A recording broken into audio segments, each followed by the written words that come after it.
Going on, everyone? John Matrix here. Hope you're all having yourselves a good day. We're going to be jumping into some Kaiserreich lore documentary here with JD Media. We're going to be following up with the last video I did with this one, What If Canada Led the British Empire? Kaiserreich documentary. So this is going to be, I guess, getting into the royalists, I should say, not the loyalists, but the royalists who were exiled from Canada, or from Britain to Canada, after the syndicalist movement took over and kicked them out of the British Empire. So looking forward to getting into this and seeing how this plays out. So links will be down below, as always, to the original video without my commentary and reaction, and to JD Media's channel. So please do me a favor, if you enjoy this video as we go through it, be sure to give it a like. And if you enjoy the Kaiserreich videos that JD Media's put together, be sure to hit the sub button on his channel and show the man some love. If you'd like to join us when we do these reactions, as I'm doing it live right now, we'd love to have you guys come in here and hang out, join our discussions before, during, and after as we go through these videos. There is a join button underneath the video, as well as a link in the description to the YouTube membership benefits and tiers that I offer. So if you decide you want to take your support to the next level and come hang out with us, check that out. But with all that said, let's get into the video here. So again, this is What If Canada Led the British Empire, Kaiserreich documentary by JD Media. You know, I don't know why sometimes when I like maximize the video, YouTube just starts playing before I'm ready. Been doing that a lot lately.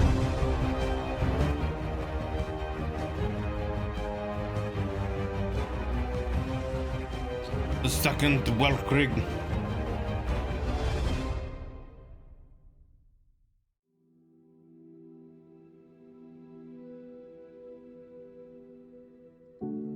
In 1925, the fires of revolution swept the United Kingdom. The upstart syndicalists had brought the royalist government to its knees. The king and his family had hastily fled. What remained of the Royal Navy began a mass evacuation of nobles and loyalists. Ultimately, the British government announced its own withdrawal and deserted the country. Great Britain... That's got to be rough, right? Could you imagine that? Could you imagine, you know,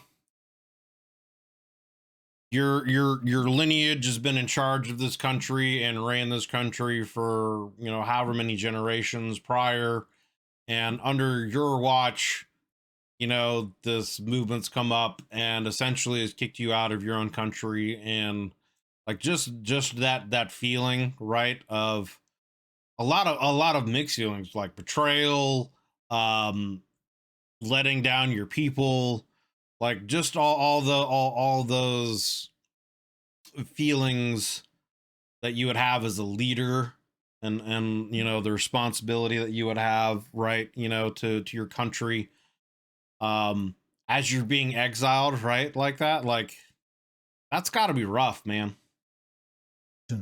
Was lost. Hey, what's up, Ryan? The Home Isles were now under the control of the syndicalist revolutionaries. Leaving Britain behind, the royal family, along with the remnants of the government and the nobility, evacuated to the Dominion of Canada. The Royal Navy transported tens of thousands of refugees across the North Atlantic. These ships were crowded and filled to capacity, and women and children had little to eat. This event was named the British Exodus. The refugees were mainly nobles, aristocrats, landowners, soldiers, and anti-socialists. Many notable figures were among them: various politicians, including the Prime Minister, Austen Chamberlain, military officers, administrators, businessmen, and socialites. Thousands of Britons began to disembark on Canadian shores. Government figures documented the arrival of 500,000 British citizens. Damn. Elsewhere in the world, America, Germany, Ireland, and across the Anglosphere and Europe, reported receiving their own British refugees. As for the Canadian government, Sir Mackenzie King, leader of the Liberal Party, was the current Prime Minister of Canada, having won the 1925 federal election. Interesting.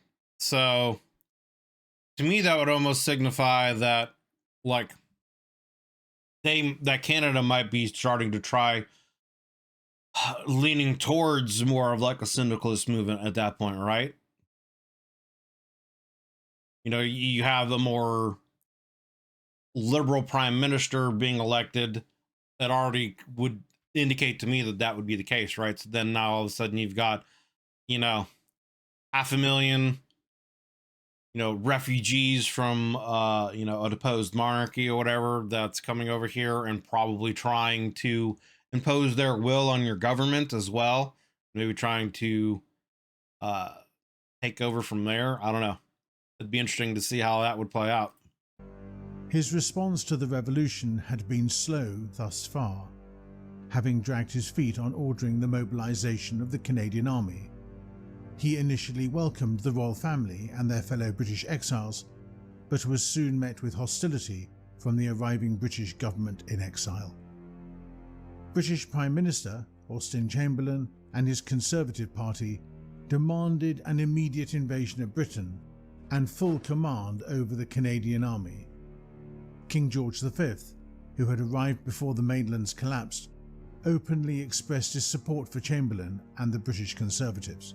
Of course. Telling Mackenzie directly, "We must make every effort possible to retake Britain." Mackenzie rejected the demands. Therefore, with backing from the King, Chamberlain ordered the Canadian Prime Minister and his administration to resign, and thus let the British government replace it. Chamberlain ascribed that it was in the Empire's best interests that His Majesty's government lead the Dominion. It wouldn't surprise me then if like a Canadian civil war were to start up, right? So now you've got the Canadian government that has been the rightful government there, now, being ordered around by what is left of the British royalists who have been exiled there. Like, Mackenzie refused and rejected any suggestion of British involvement in government. right.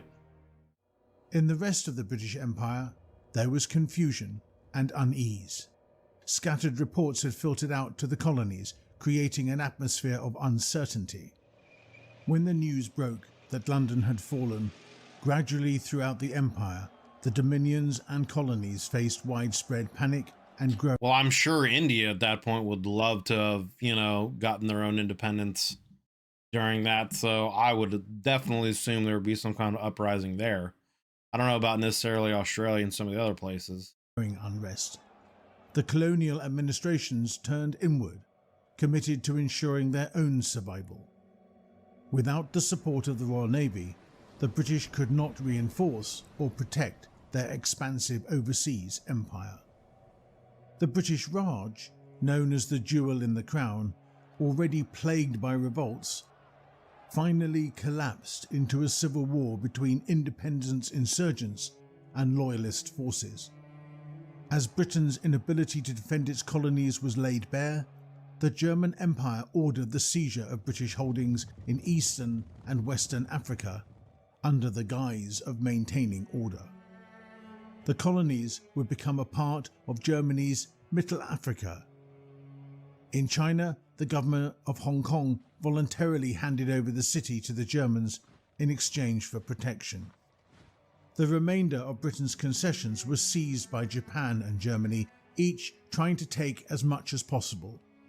Germany would also occupy the strategic colonies in Southeast Asia. Australia and New Zealand had already endured great upheaval.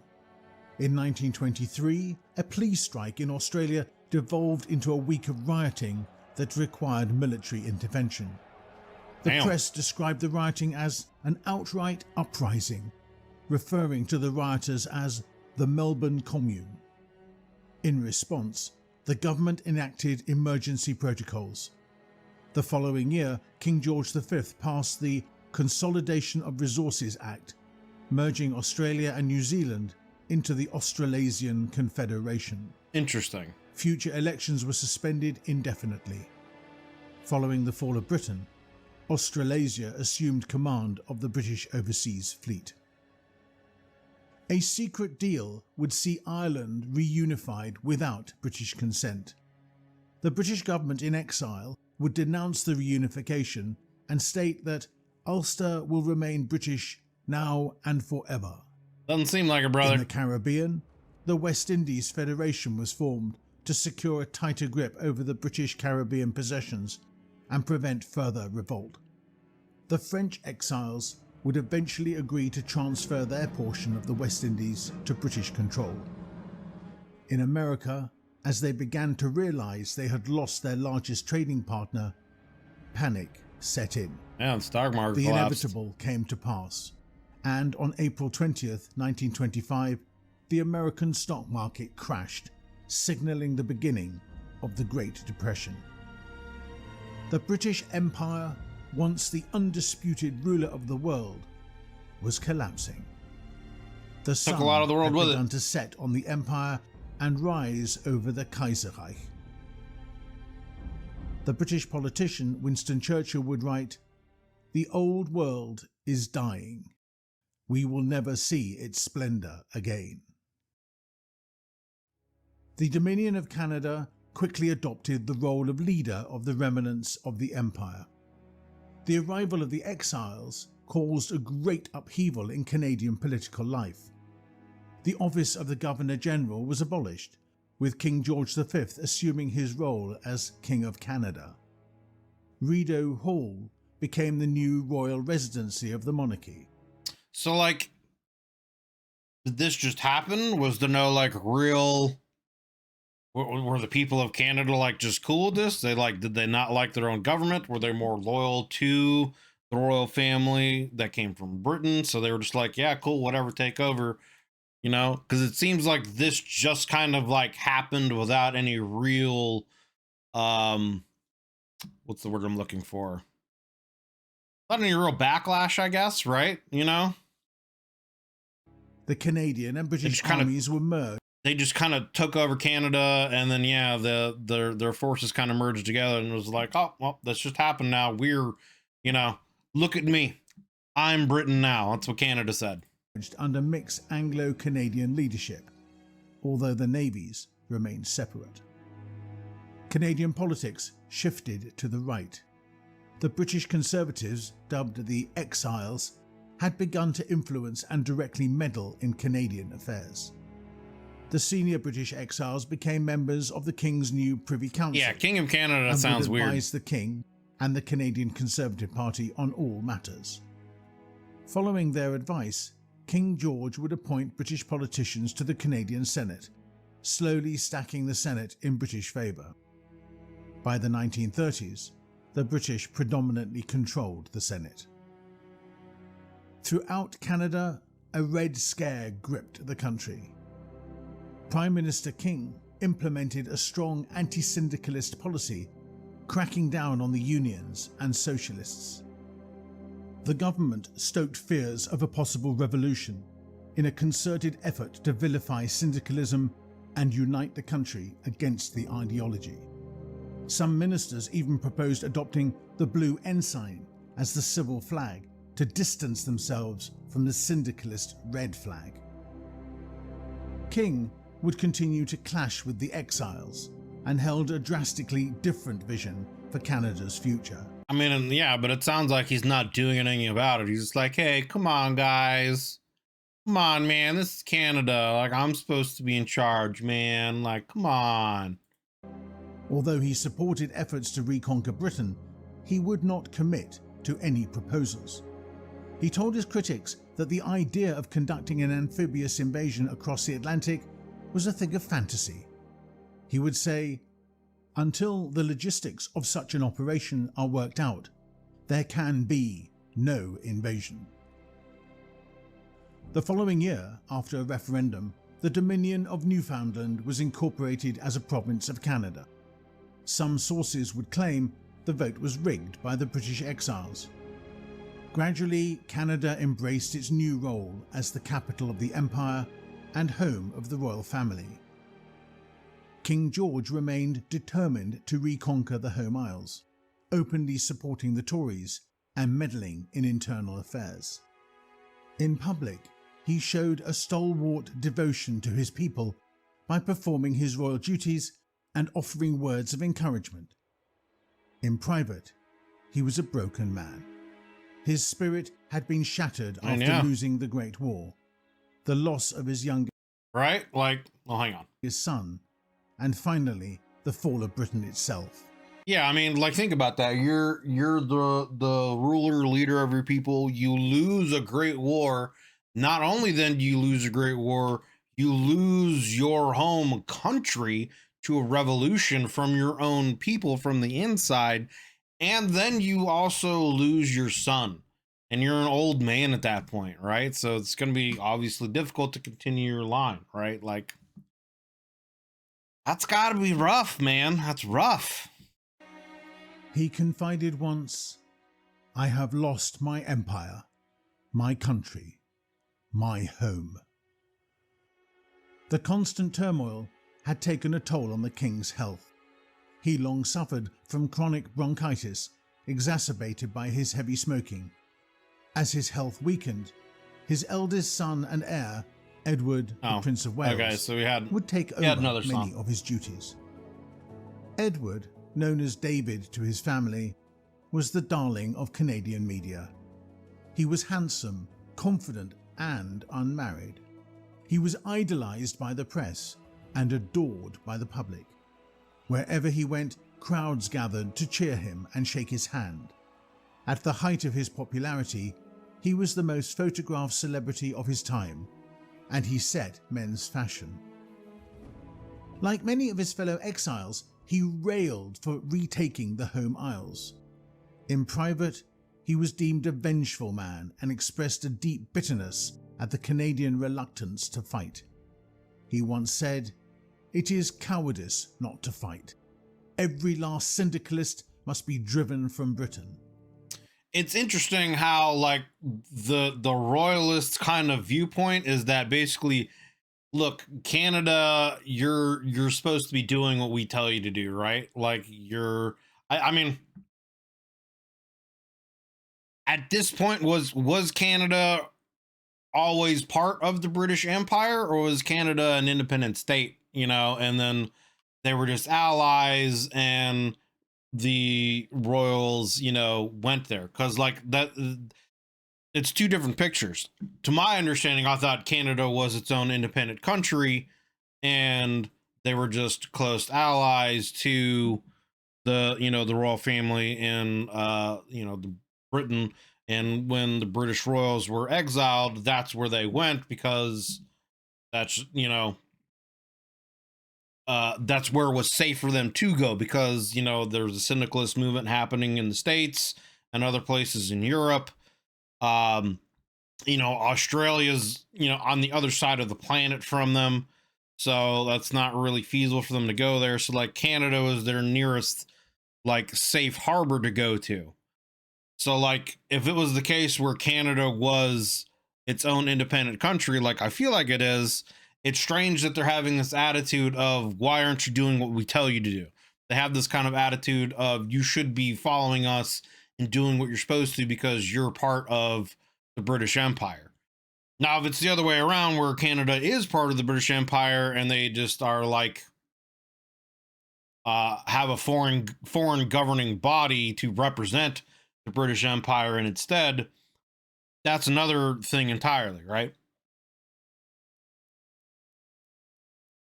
Canada is one of the dominions of the empire. Okay. Then yeah, that would make more sense then. Because in my mind, I'm thinking Canada is its own independent country. And so, like, with the royals coming there and being like, bro, why don't you guys want to fight? Because, like, in my mind, with Canada being, if they were an independent country, it's like, this isn't Canada's fight. They're happy to, like, harbor you guys there because they're allies, you know. But this isn't their fight. It's another thing if they're actually ruled by the British Empire, that all these things, you know, are coming to place. In public, he would make speeches about his birthright, which he claimed was stolen from him. This inspired the Reclaim the Birthright propaganda campaign. Those 3 words would become the rallying cry of the royalist forces. His relationship with his father significantly deteriorated. The king was disappointed in Edward's failure to find a wife and appalled by his many affairs. The prince preferred married women. Right. Despite his father's objections, Yikes. he continued his relationships with a series of married women, one after another. That's pretty fucked His up. father would scold him. You dress like a cad. You act like a cad. You are a cad. Edward carried on with his dalliances. In contrast, George was fond of his second son, Prince Albert. However, he was shy and socially awkward and suffered from a powerful stammer. I'm sure that we are all happy to feel that the generosity of His Majesty That's rough, dude. Relations with the Prime Minister and the royal family were strained. The king had no time for the Liberal leader, causing the press to talk about the war between the kings of Canada. Mackenzie had struggled to deal with the Great Depression, and the exiles had succeeded in portraying him as ineffective in dealing with the Union of Britain. As the 1930 federal election started, Mackenzie's main opposition was the British-backed Canadian Conservative Party, led by Sir Richard Bennett. The Tories presented themselves as the party of imperial unity. Regardless, Bennett received a public endorsement from King George, blatantly meddling in political affairs, and sealed the election victory for Bennett. Despite leading a 100% Canadian cabinet, Prime Minister Bennett relied on guidance from the British exiles. Soon after taking the reins of government, Bennett proclaimed that the ultimate goal of Canada was the reconquest of the Home Isles. He recalled much of the British fleet from the Pacific and the entire... I mean, the thing is, too, is like the retaking of the British Isles would only be the first step, right? Like, once they retake that, they're going to want to retake what they had of the empire. That includes, you know, India, resecuring Australia, and potentially, you know, wanting to get back anything that Germany took that they would deem would be, you know, theirs, essentially. You know what I mean? That was essentially stolen from them. So all of this, again, I can see leading towards what's going to spark World War II. A South African station, causing great resentment from the Dominions. With the power of the Royal Navy at his disposal, he ordered the fleet to engage the Republican Navy in the Atlantic. Bennett had hoped to humiliate the upstart Republican Navy. He delivered a fiery speech. Every man and woman must put the iron heel of ruthlessness against the threat of socialism and syndicalism. This address gained him the nickname Iron Heel Bennett. The Navy waged a popular but ultimately indecisive war of skirmishes against the syndicalist Navy in the Atlantic. Once the news broke that the Republican Navy had sunk the HMS Sioux, HMS Crescent, and the HMS Algonquin, the government lost its support and ultimately collapsed in 1931. I mean, yeah, it's not a good look when you're talking a bunch of shit and then you lose 3 of your ships and they don't lose anything. Letting the Liberals back into power. Mackenzie King had once more consolidated... I'm not sure if there is or not. That's a question that I've brought up some, is, you know, has this gone on through World War II? I would assume that the mod can play through World War II, what would lead up to it, essentially. I would think Kaushman would probably be able to answer that, but I also would just like to know, like, the story and lore going in through that.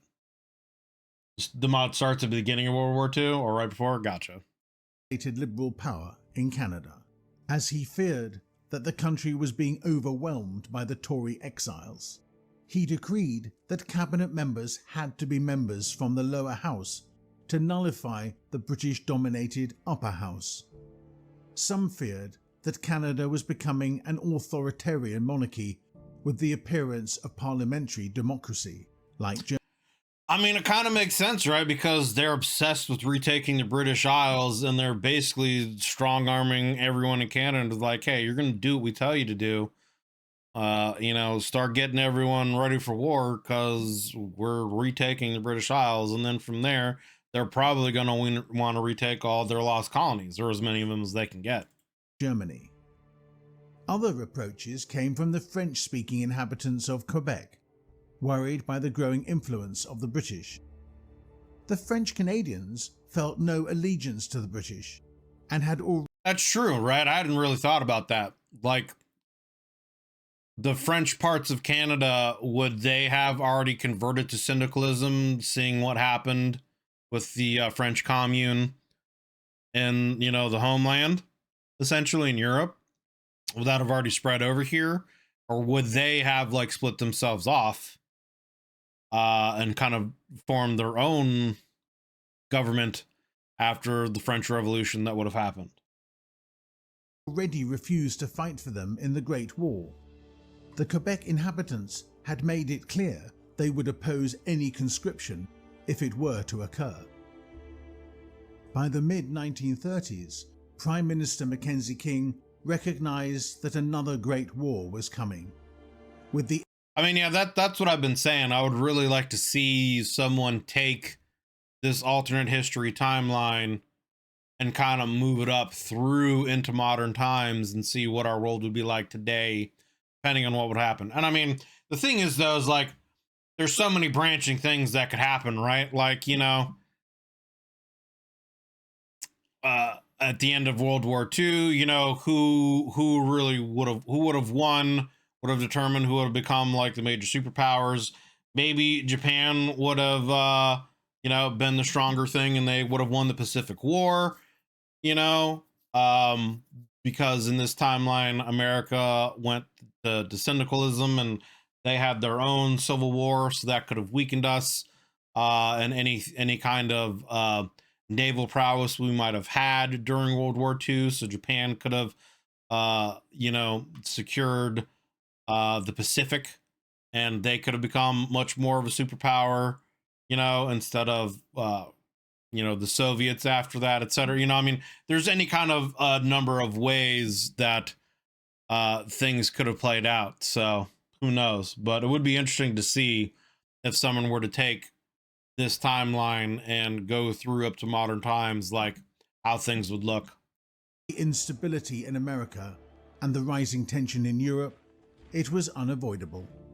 Despite many elements of the exiles wishing to also recapture Ireland, Mackenzie had embarked... I mean, yeah, true. Like, I mean, again, like, if there's... I talked about this in one of my other videos. We're getting kind of off topic with this video here, and I'll rewind it a little bit to get back into what they're going on to. But, like, there's a lot of people who really thought that at the end of World War II and our, like, actual history that America should have pressed their advantage and, you know, had kept pressing in through to the Soviet Union and taking them over. Because, I mean, at the end of World War II, I think to this day, you know, America still had the largest standing army in history. I think we had over 10 million actual, like, troops. And at the time, we were the only country that had nuclear technology, you know, so like we really had all the cards in our favor and we could have really dictated a lot of things in a lot of different ways. And the world could look extremely different today had that happened. You know what I mean? So who knows? It would be interesting to see someone do kind of an alternate history on that. You know, the Cold War wouldn't have happened. The space race wouldn't have happened. Socialism might not have spreaded. You know, China might not have become a communist country. We probably wouldn't have had the Vietnam War and the Korean Wars. You know, Korea would probably still be a unified country, North and South. You know, who knows, man? Things would be radically different. Things would be radically different, you know, if you go on with that scenario. So, but it would be interesting to see someone do kind of an alternate history of what would have happened with that, or even the opposite. You know, let's say, you know, the Russians were able to spread over and take over German territories quicker. They got wind of some technologies that they were able to develop. Certain German scientists that defected to the States, you know, what if they defected to the Soviets instead, you know? And the Soviets got nuclear technology, or, you know, etc. beforehand, you know, and what would have happened then, you know, and it would be interesting either way. Anyway, let's rewind here a little bit.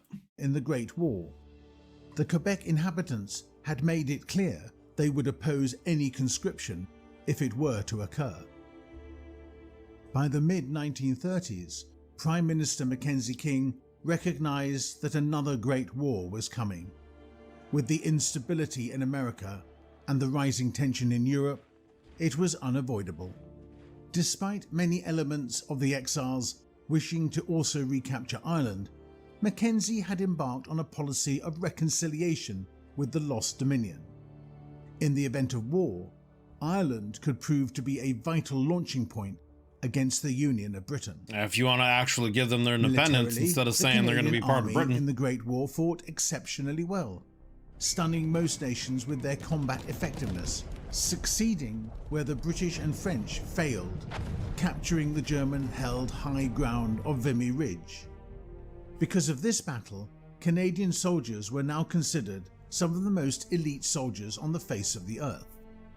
Even when the Great War was lost, the Canadian soldiers took pride in the fact that they were never defeated in the field. Now, since the Revolution, the British exiles and the Canadian army... People underestimate, Canada, man. Like, even in World War II, they were right along with us on the beachheads in Normandy, man. A lot of people don't really give Canada credit for that. Were merged. In 1927, a reorganization of the army began to accommodate the influx of British officers from around the Empire. The army was brought back to full fighting strength by 1935, but manpower was a major issue. As for the Navy, because of the Revolution, overnight Canada became a major naval power. In 1928, the Royal Navy, under the guidance of Admiral Keyes, began an ambitious building program to bring the Royal Navy up to a modern fighting level. All the naval services were expanded and improved, with the emphasis being put on long-range ships. I mean, it makes sense, right? Because, that's pretty much what America had to do during World War II, because we had to combat the Japanese, after Pearl Harbor happened. So we really needed to make a dominant naval force to compete with them and to take over the Pacific and blockade them from being able to essentially have reign over the Pacific and exert their force in other territories. So it's like the British are learning this lesson now earlier on and are again, well, I mean, I guess technically they would have known this earlier on with the British fleets, essentially taking over the world much earlier on in history, and are now just kind of trying to reestablish themselves from Canada. Canada now led the Entente, a revanchist alliance with the exiled French Republic and Britain's historical ally, Portugal. In 1935, the Prince of Wales returned from a tour in the US.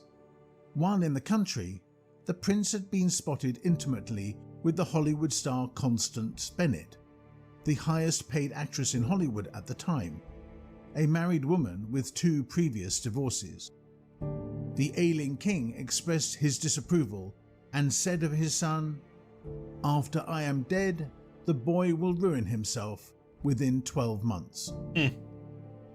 Over the next few months, the king's health worsened. This fact was kept from the public to keep up appearances. Of course. The king took to his bedroom at Rideau Hall.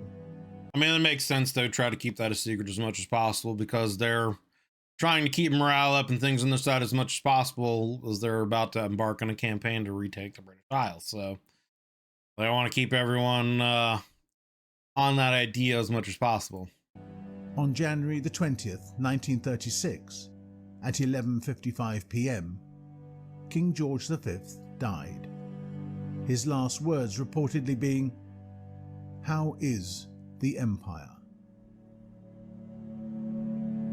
Upon his death, Edward ascended to the throne as Edward VIII. The country entered a period of mourning and the state funeral for the former king, took place. After months of preparation, in a public spectacle never before seen in Canada, the coronation took place. The streets were adorned with royal banners, and the largest crowds ever witnessed in Canada gathered to watch the king. A massive parade followed him to the cathedral. For the first time in history, the coronation of a British monarch did not take place in Westminster Abbey. The king was officially crowned, Edward VIII, King of the United Kingdom and the British Dominions and Emperor of India. In his first radio address since being crowned, Edward spoke to the empire about the future. The world established after the end of the Great War is now falling apart. Yeah, it really didn't last that long, honestly, when you think about it, right? Like, when did the First World War end? Like, early 1920s in this timeline, right? Like 1922 or 24 or something like that, I think. I don't remember the exact time, but like literally within 10 years, like so many things happened and changes happened revolving around that. And pretty much every nation on the planet had something happen with them. Some kind of major change or collapse, economic collapse, government uprisings, changes in government from socialism to syndicalism to, democracies, republics to dictatorships, authoritarianisms, like it's honestly pretty crazy the amount of upheaval and change that happened during this time period. And the empire must be ready. We cannot put our heads in the ground and wish things were other than they 1918. are. For one way or another, the wars overseas will come to our shores. We must be ready. We must all do our part. We must reclaim our homeland.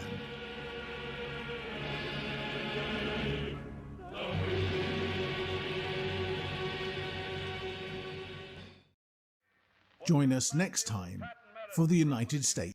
Okay. Well, there we go. There we go. That was What If Canada Led the British Empire, Kaiserreich documentary by JD Media.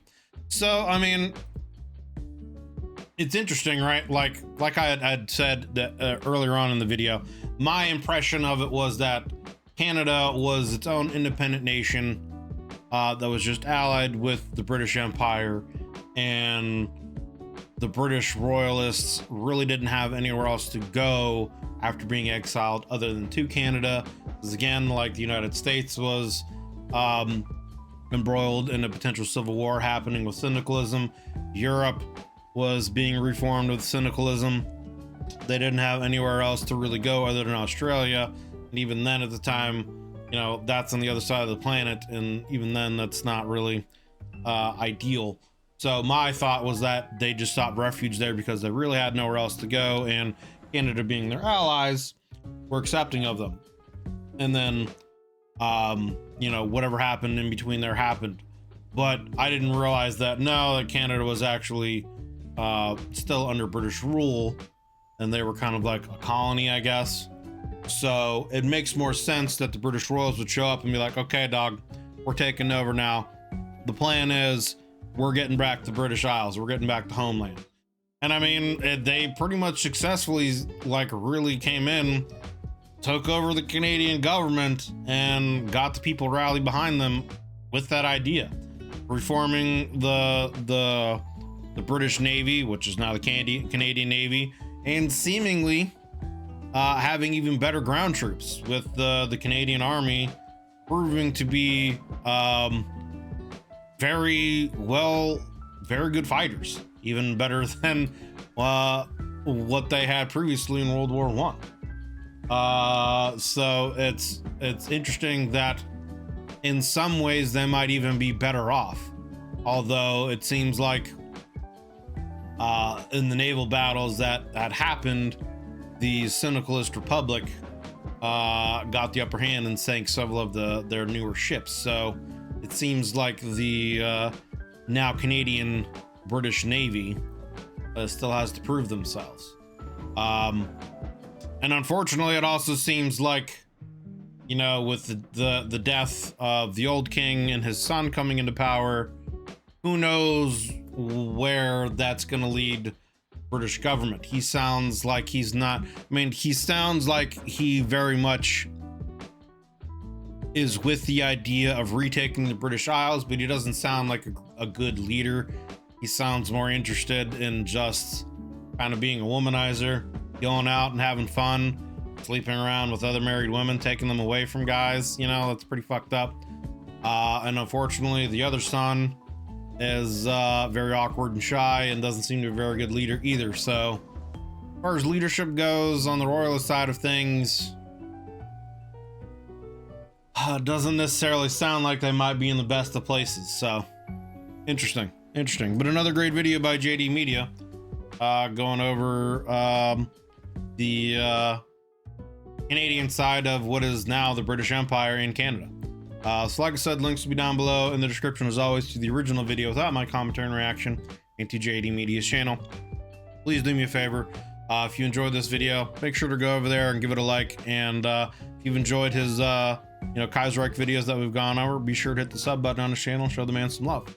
If you'd like to join us when we're doing these reactions live as we're doing it right now, there's a join button underneath the video, as well as a link in the description to the YouTube membership benefits and tiers that I offer.